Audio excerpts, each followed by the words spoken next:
اللہ اللہ۔ بسم اللہ الرحمن الرحیم۔ السلام علیکم۔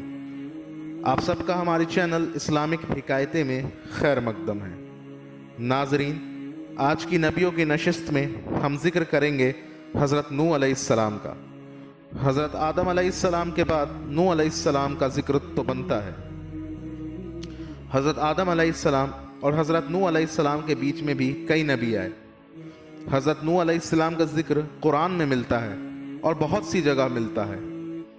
حضرت نوح علیہ السلام کا مزار مبارک جارڈن میں ہے، حالانکہ روایت اور بھی موجود ہے۔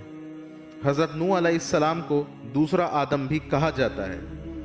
کیوں کہا جاتا ہے، اس کا جواب آپ کو انشاءاللہ ویڈیو کے آخر تک مل جائے گا۔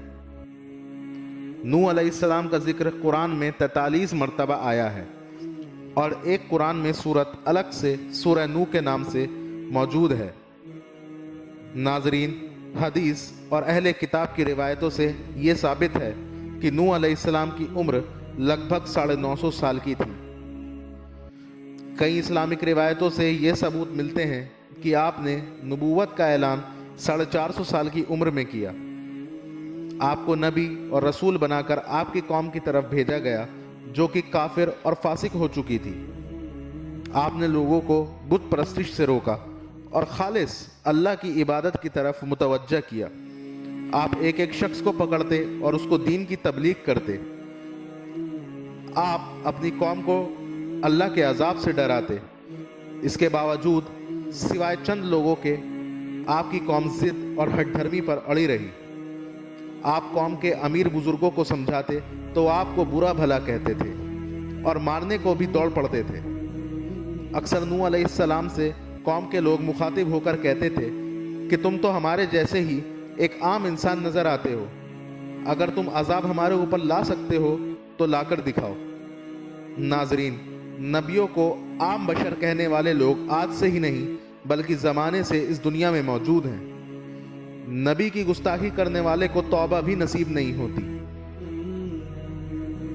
آپ کے کئی بار سمجھانے کے باوجود قوم جب اپنی ہٹ دھرمی اور کفر پر اڑی رہی تو آپ نے اللہ تعالیٰ سے مخاطب ہو کر کہا، اے اللہ، میں نے تمام کوششیں کر لیں اپنی قوم کو راہ حق پر لانے کی۔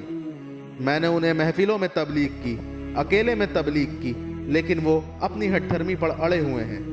تو ان کفار اور مشرکین کو ختم کر دے، ایک بھی نہیں بچنا چاہیے سوائے میرے گھر والوں کے جن میں مومن ہیں، اور تمام مومنین کے۔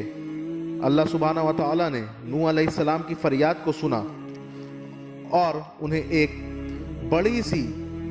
بہت بڑی سی ناؤ بنانے کو کہا، اور یہ بھی کہا کہ ان ظالم کفار کے لیے اب کوئی بات مجھ سے مت کرنا۔